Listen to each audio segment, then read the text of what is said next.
Hey everybody, Aaron here, and welcome back to another anime request review. Today we're going to be doing the review for Ronin Warriors, and this request comes from Sidekick Services, man. I appreciate it, dude. Thank you very much. Now, I don't know if you guys remember the old days of anime. If I, like, cause, I mean, for most of the people that I talk to on a daily basis in my comments and outside the realm of YouTube, most people don't remember the old days of anime. Like I remember one of my best friends. He remembers a lot of the old stuff like Trigun, Cowboy Bebop. I remember like stuff like that, like Outlaw Star, Gundam Wing. Those are like the older days. That's the anime I grew up with in the '90s. But there were less known, I think, franchises out there. There was Saint Seiya, which was out also around the time period, which I really didn't watch when I was younger. I saw a few episodes of it, but I never got into that show like a lot of my other friends did. But also one show though that I did watch that almost no one remembers. It's very rarely that I ever saw this, and that's why I was surprised that Sidekick Services even said, even to if I ever watched this, and I'm surprised that he watched in the process, was Ronin Warriors. Now, Ronin Warriors is an old show, guys. We're talking about '80s old. This show came out in 1988, I believe, in Japan, and was actually released in America several years later. So it came out in America around 1995, I believe.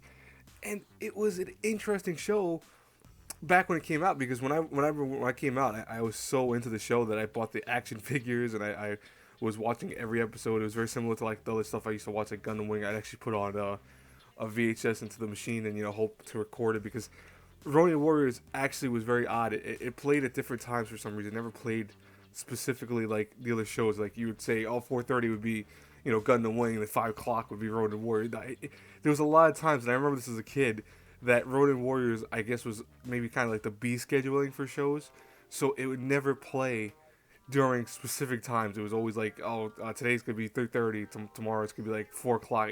It was weird. Maybe I just have bad memory, but I consider myself very decent memory from back when I was younger, and I just always remember that like there were times where I taped the exact same time slot and end up with like an episode of Yu Yu Hakusho or Gundam Wing, which by the way wasn't that's not bad. Condolences from Ronin Warriors to get one of those instead, but it's something I still want. I still liked Ronin Warriors a lot. I really enjoyed it. Now, if you guys don't know what Ronin Warriors is, it's actually a very simple process. Think of the usual Power Rangers concepts, where our main heroes are a bunch of actual Ronin warriors that are actually like essentially samurai hero kind of characters from the old days, embodied into like suits of armor. Now, what happens essentially right away is that the main enemy is actually released from a kind of galactic type of prison. Like it's not in space, but more so it's in a fictional realm, and he gets released from it. Now, one guy who is the observer who watches and makes sure that doesn't happen, notices it happens right away, uses his powers to activate the Ronin Warriors, which are a bunch of high school students essentially that have the ability to, utilize the Ronin armor that will make them super powered and make them able to fight. So almost think of Power Rangers, really. I mean, in every sense, this show was Power Rangers. You had your Red Ranger, you had your Green Ranger. Instead of yellow, you had orange, but you had some blue. Like that. You had the Ronins who were yellow, or excuse me, orange and blue and red. It was almost like a complete mimic of it, but that's what you get with kind of Sentai type anime productions. You get that usual concept. Now, Ronin Warriors was really popular, I think, in the West for a little while because it was made by the same people who produced, or at least produced Gundam. So when it came out in overseas, it was like, oh wow, this is great. This is made by Gundam people. It looks cool.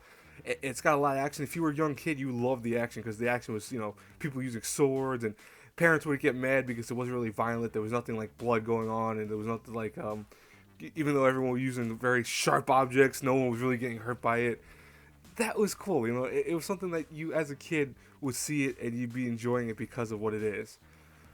Now, I'll tell you guys right now, what I did for this because I haven't watched Ronin Warriors. I mean, literally have not watched Ronin Warriors in years. Years. We're going back. The last time I think I watched the Ronin Warriors episode, besides recently now, but because I for this review, of course, was way back. I think maybe I was like 13 or 14 years old. I think they had it on demand on one of the websites I visited a lot, and they had it playing it there. and I really watched it then, and I was like, wow, this show is old. No, but it's the concept that I've talked about before, the kind of nostalgia glasses, which you watch a show and you think it's so great back when you were younger, and then you rewatch it now. Like I don't know if I'm gonna do a review not right now, but I'm gonna do a review of G-Force, which is an old version of Gotcha Force. Which if you guys don't know, listen, don't worry, I'm old. But that was an old show, and I want to do a review for that because people will always swear up and down how amazing that show is now, and it's not that good now. That's the problem. Same with Ronin Warriors. Ronin Warriors was a great show, and by the way, I'm gonna do something very different for this review. I'm gonna give it 2 scores. Animation wise, for back when it came out, and animation wise compared to today, I'm gonna give it 2 separate scores. But I'm gonna be fair about it. Now, animation wise, it was very nice. This show looked awesome. I mean, it had some cool effects. It had some very, original old effects. Like if you watched stuff like Voltron, or if you watched the original Gundam, you would know what kind of effects would happen. You don't know the transitions where like instead of actual flying kicks going on, they would have like a freeze frame of him kicking, and then 2 seconds later him actually be hitting the guy, but you would never see the full kick in motion. That was how anime was done back then. That's how it was produced. So, it sounds corny now, but back then it was like the most brilliant thing in the world. Now, if I had to review it, and let me not forget, I almost forgot about the worst part of the show. Actually, there's only one part I really hate about Ronin Warriors. That's the voice acting. I remember when I was a kid, I thought the voice acting was okay because I didn't really understand any concepts of voice acting. But if you were to actually listen to this in English dub, which honestly is the only thing available if you like look this up online, you can find it on certain websites for in Japanese dub, and that's a lot better, of course. But English dub is what prominently was this came out in America as, and it's just it's so bad. A lot of voice actors are ones that used to do older anime, especially stuff like Voltron and Gotcha Force and all that, but you could tell they were a kind of old time anime concept where very over expressionized concepts like, oh my god, what's that, we gotta run, that's the stuff you remember back then. It's like, oh, he didn't take any damage, that was the old days of anime where people like over screamed everything, and it's pretty bad. Like even now I'm watching it, it's like, wow, it's whew.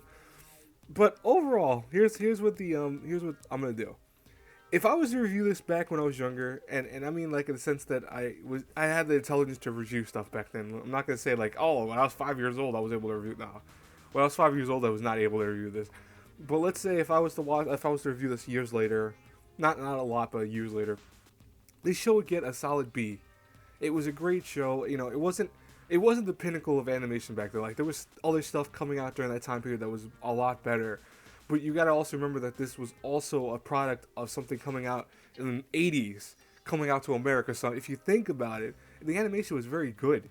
It might not be on par with Gundam Wing, but it was very good, especially seeing that it's an older show.